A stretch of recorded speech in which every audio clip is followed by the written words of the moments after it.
We are going down the valley one by one, with our faces toward the setting of the sun. Down the valley where the mournful fountains roll, where the stream of dead that's silent onward flow. We are going down the valley, we're going down the valley, going toward the setting of the sun. We are going down the valley, going down the valley, going down the valley one by one.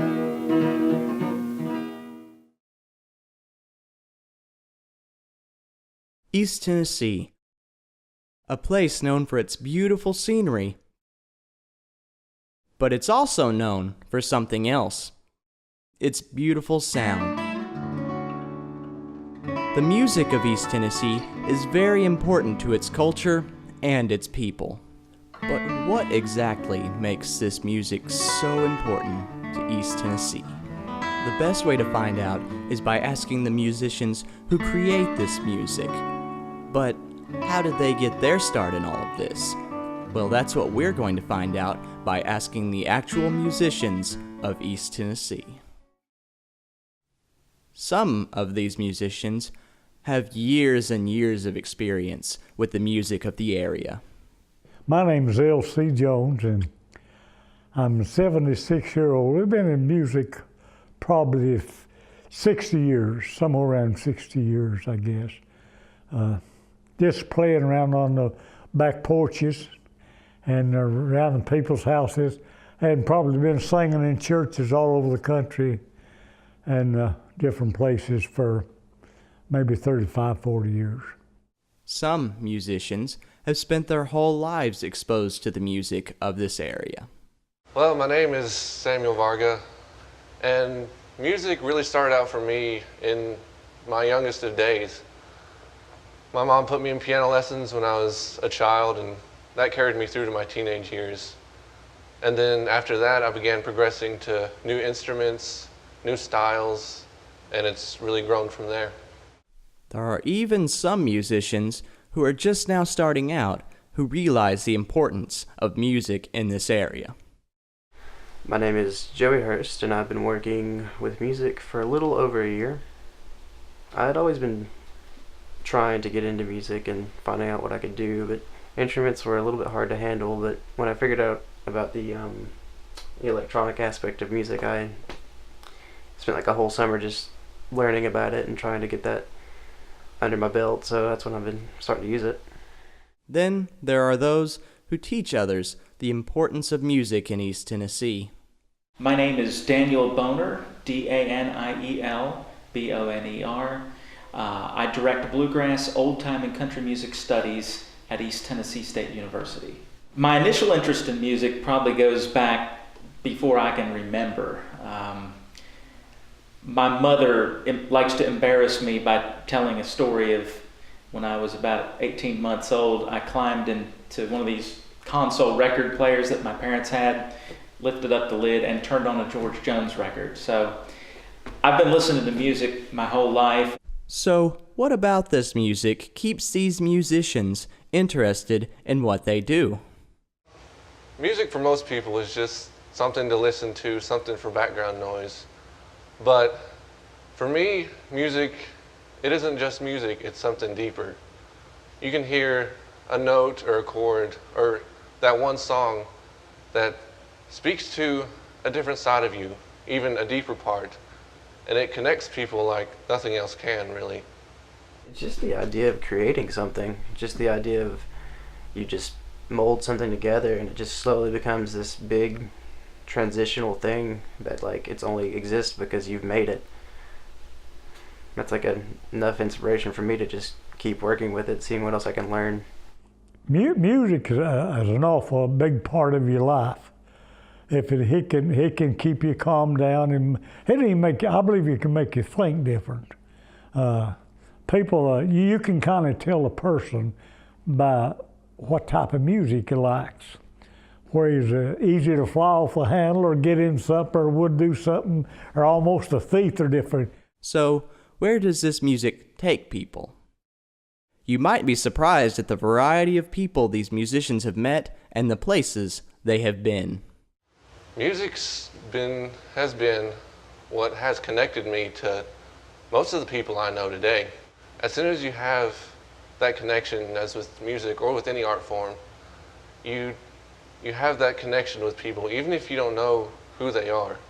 From the time I was about 8 years old, played in a gospel group that kind of traveled around locally performing and really was learning how to play in a group, in those years. And I actually worked with David Reed, who is the son of legendary old-time artist Ola Bell Reed. I didn't think much of it, like when I started, but it's more like the more I work with it, I've met, being a film student and a musician, I've met other people who've needed some background music, or other people who like to share their techniques and what they do, and you kind of learn from them, and you can also teach them. So in that way, it's like you just build and gain through the people you meet. It's met a lot of people. A few years ago, before I started going to church, we played in some awful rough places.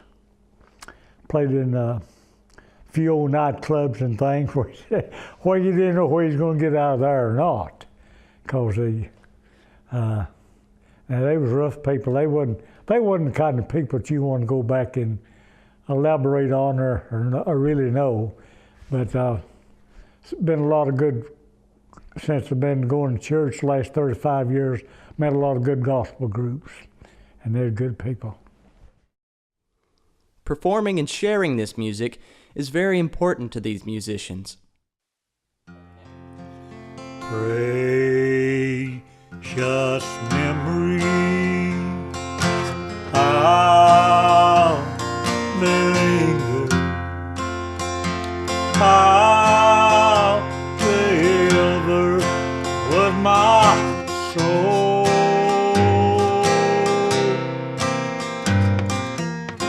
and stillness on the midnight, precious sacred scenes unfold.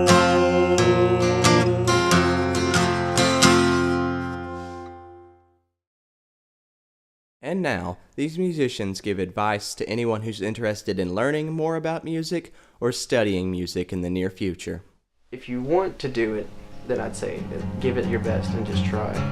I wasn't sure if I was ever going to get into it. I was really doubtful about it, but the more I worked with something, the more I loved it. So if you think this is a passion that you want to go for, just keep going for it. Just do what you can, create what you can. It'll be worth it in the long run, and even if it doesn't bring anything, you'll definitely have something that you created, and that should be enough. I think it's every musician's responsibility to be active and to be a part of keeping the tradition of music alive, especially in such a rural place. If a person is interested in studying this kind of music, ETSU is a great place for them to learn about bluegrass, old-time Celtic, and country. It's a good place for people to be in an environment where they're around 200 other people who are just as excited about the music as they are. So now, Daniel will elaborate more on the bluegrass program at ETSU. The program offers a Bachelor of Arts degree in Bluegrass, Old Time, and Country Music Studies, and it's the first degree of its kind anywhere in the world. There are some other traditional music degrees that have cropped up since then, but ours is the first BA degree in Bluegrass, Old Time, and Country Music. We're very proud of that. There's a lot of music happening, and there's a lot of activities that students can get involved with within our program, and even just in the area. This area of the country is very entrenched in the culture and the music. People like to learn about the Bristol sessions that happened, and kind of the early recordings of country music happened right here. The program, just because it's one of the few programs in the country, and it's the oldest established program at any four-year institution, And because there are so many professional connections, it draws the professional community to it, and vice versa. I think that professional artists are asking, I'll get phone calls quite often about, hey, I need a mandolin player, hey, I need a bass player. Do you have any students who are getting ready to graduate that might fit the bill? So that happens quite a bit. So that gives us an opportunity to connect with the artists out in the business, and it gives our students a chance to meet those folks as well and see them and how they work. The future of the program, I think, is pretty bright. We've got a lot of plans to grow it in other ways that we're currently not exploring right now. There's a lot of interest in bluegrass and old-time music in particular, Celtic music and traditional country music. So we like to fit those needs. And I'm taking a student group to Japan this summer, and they'll be doing lectures and presentations for Japanese audiences in an educational fashion, and they'll also be performing and kind of playing the music the way that audiences love to hear it. So that's a good cultural outreach for us, and we really believe in doing those types of activities so that our students gain real-world experience. So, what is the importance of music in East Tennessee? Well, these musicians have the answer. And around here, it's awfully important because around here, it's not so as much now as it has been, but used to everything was based on gospel, and nobody ever made any size or anything no more than just play on maybe radio station, might be a television, one or two of them. We never made it. Nobody around here ever made it, but it's real important to the country. Many people might not think that music matters as much in such a rural place because people don't gather as much, they don't go to clubs or to the big arenas as much as you would in a big city.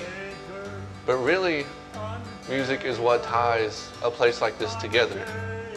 Because as far back, even when the country was founded, families would sit on their porch with a guitar and sing hymn songs, folk songs, and really anything they could think of. And that has really connected the rural places of the country today.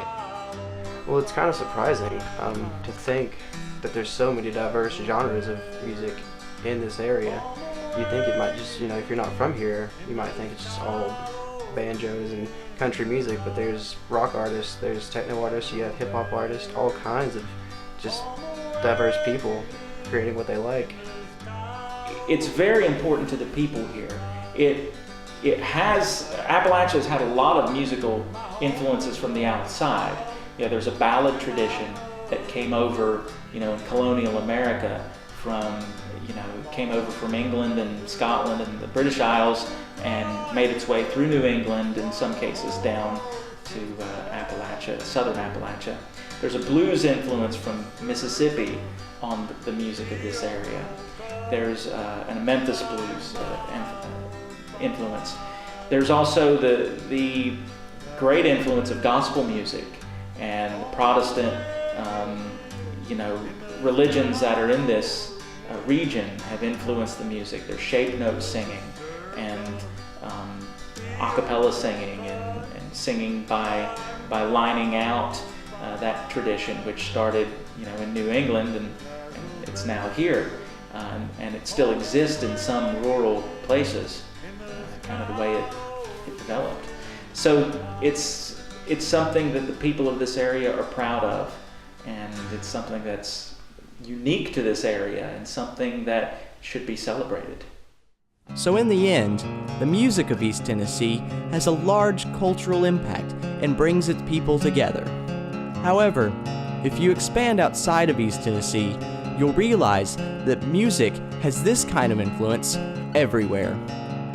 Each region's music is important to its culture and its people in its own way.